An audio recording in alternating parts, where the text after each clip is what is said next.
All right, welcome back to the channel. So, Deontay Wilder and Tyson Fury will be having a third fight, and Robert Garcia is letting you know what he thinks the outcome may be. Let's talk about that in this video.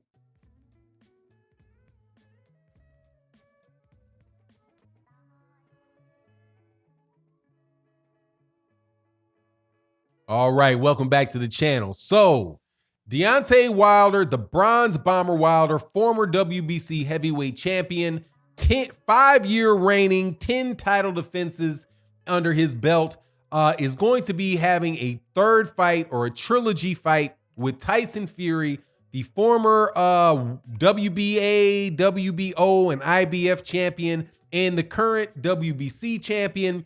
And there's a lot of people out there that are behaving as if this fight is a foregone conclusion, but not everybody is. And Robert Garcia, who is the trainer of Mikey Garcia, former 126-pound fighter who had been in the ring with the likes of Diego Corrales and others, excellent trainer. Also the trainer of Marcos Maidana.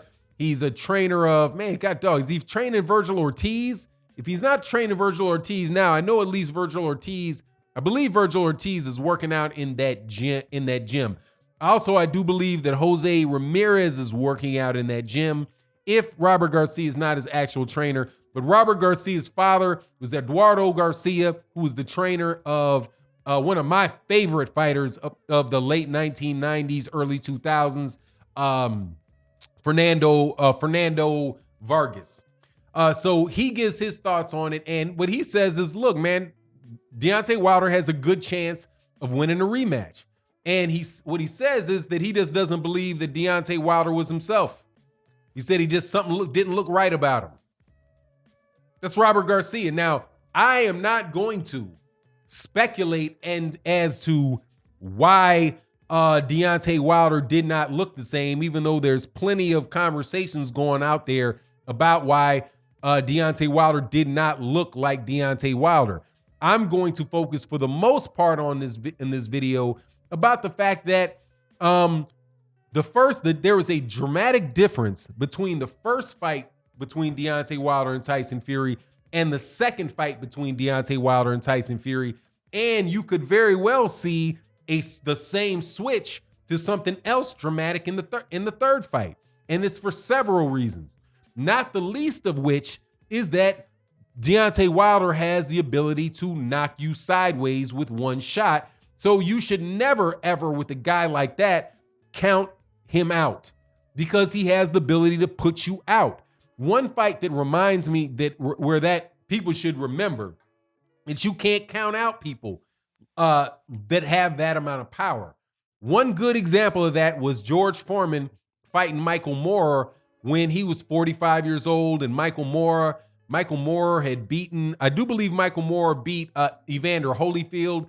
He was coming from the light heavy, I think he moved up from the light heavyweight division all the way up to heavyweight and wound up winning the title.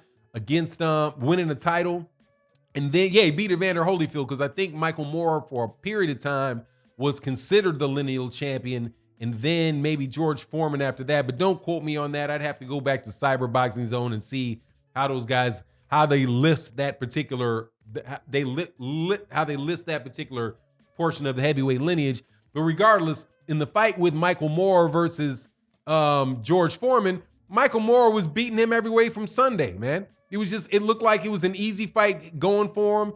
And just all of a sudden, boop, right here on the top of his head, Michael Moorer just goes boop, boop, fight over, dude. Because of what? Because the ability that George Foreman has to knock you out at any particular moment in a fight. In the words of Evander Holyfield, when Evander Holyfield talked about fighting George Foreman, he said, I was throwing pebbles, he was throwing boulders. Well, Deontay Wilder is the guy that is throwing boulders. And Tyson Fury is a guy that has already been put down 2 times by Deontay Wilder with clean punches. So the idea that Deontay Wilder could not adjust, couldn't have just had a bad night, right? And could readjust and can adjust in the second fight. I also happen to know that there are changes going on around Deontay Wilder that should allow him to have, if not a better strategy for the third fight, a different strategy for the third fight that may very well change the outcome. So, with Robert Garcia acknowledging that Deontay Wilder just did not look like he was himself. Now he didn't go into reasons why he thought that he could have looked different or anything like that. But as a very large consensus that Deontay Wilder just did not look like Deontay Wilder in that fight. He didn't look like Deontay Wilder from the time he walked up, from the time he got in the ring. Now, Robert Garcia, I do believe, is being very politically correct because Robert Garcia is not deaf. Okay, he's not deaf. He does understand. I'm positive that everybody in boxing knows about Glovegate. Everybody knows about the rumors around Deontay Wilder's water and the stuff that was coming out of his camp. And I have a belief that there's many people in boxing that understand that all of that stuff that was said is about Tyson Fury in that fight is very, very possible. Okay, possible. I'm not saying that you have to agree 100% with any particular thing because I do know about one thing. I do know he didn't have any padding in that glove. That I know because you can see throughout that whole fight, and I don't care what boxing glove, what guy that works for boxing gloves or reviews boxing gloves, how he can explain the process in which Tyson Fury's glove got flat as an ironing board. Okay. I mean, I know I've watched boxing for a very long time, and I don't typically see people's hands looking like people's boxing gloves looking like ironing boards at the top. That glove looked like Tyson Fury could have ironed his Sunday suit on that glove. It just didn't look right. It doesn't look right to me, just the way that the glove is looking throughout the fight. But then when you see in that particular instant where there's no padding in the glove, where you can literally see the outlines of his fingers. Look, man, people in boxing know this, man. You guys see this. However, there's a bunch of people, and it's reasonable. They're not going to go out there on a limb and say, yeah, I think he did this. Yeah, I think he did that, because they're professionals. And by that, I mean, they're in the profession of boxing. I'm sure that they know a bunch of shady shit that goes, excuse my language, man. I just cussed all in the middle of the video for no reason. Bunch of shady shit goes on in boxing all the time, because that's what you hear. Boxing's a dirty sport. Boxing's a shady sport. Man, it's the dirtiest sport that there is. If you asked fighters if there's such thing as a fixed fight and fights are fixed and people tamper with their gloves and people get on steroids, dude, if you're not talking about a specific incident with somebody, pretty much anybody associated with boxing is going to tell you, yeah, that's the truth. Yeah, the rankings are shady. Promoters will bribe sanctioning bodies in order to get their fighter ranked higher, in order to give them shots at a title, right? That's what the lawsuit with Austin Trout is about with the WBO, and that he just won his appeal on. And even when you read the decision from the court, you understand about even more corruption in the sport of boxing, because they're laying out in the record that with the WBO that you have them just finding magical ways to remove people from the rankings and then move them right back in the rankings once they've got the title shot who they want to have the title shot. So look, I'm not saying I don't want to go into and read Robert Garcia's mind, but when he says that Deontay Wilder didn't look like himself, I have a suspicion that Robert Garcia is somebody that says there might have been some funny business there. I've seen funny business before. It looks like with Tyson Fury that could have been some funny business. And Deontay Wilder has a good chance to win the fight, right? A good chance to win the third fight.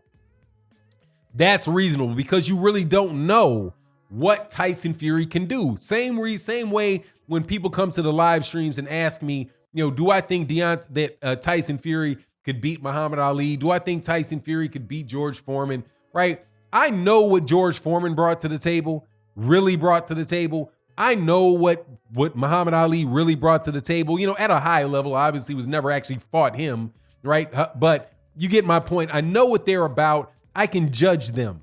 But when somebody like Tyson Fury has tested positive for performance-enhancing drugs, got into the ring with the thumb disconnected from the glove, and by the way, he tested positive for performance-enhancing drugs after the fight that he got caught disconnecting his thumb from his glove, right? And then you have him falsifying evidence, for his performance enhancing drug deal. Then you see the glove with no, then you see the glove extended all the way to the end where his hand is clearly in the bottom portion of the glove. And then you see where there's no padding on, where the padding is distributed off the knuckles in another fight. You just don't know what Tyson Fury is if Tyson Fury's not playing some type of game. But I do have a suspicion that we will find out soon, because Tyson Fury has now been put on notice for a bunch of different ways of cheating. And eventually Tyson Fury is going to be in the situation where he's just going to have to fight a tough fight straight up. Now, I do believe that he has fought fights that were not tough fights. I believe that he fought them straight up. But the fight that he had with Vladimir Klitschko, I believe he was on performance-enhancing drugs for Vladimir Klitschko because he tested positive for them before that fight. Also, I believe that he cheated with Deontay Wilder in the first fight and the second fight. So it's just really hard for me to get my head around what kind of fighter he really is. I don't know if he can punch or he can't punch, right? I don't know if his jab was causing Deontay Wilder trouble or whether it was not. It was the fact that he had a balloon on the end of his glove that was doing that. The go-go gadget glove and the isotoner glove, it just puts everything in question for me. But anyway, that's my take on the matter. Again, I want to be very clear that I'm not saying that Robert Garcia believes any of this stuff, but other than he just believes that what he stated, which is that Deontay Wilder just did not look like himself in that fight, and there was something going on. Anyway, it is what it is. You let me know what you think in the comment section. And with that, I'm out. Peace.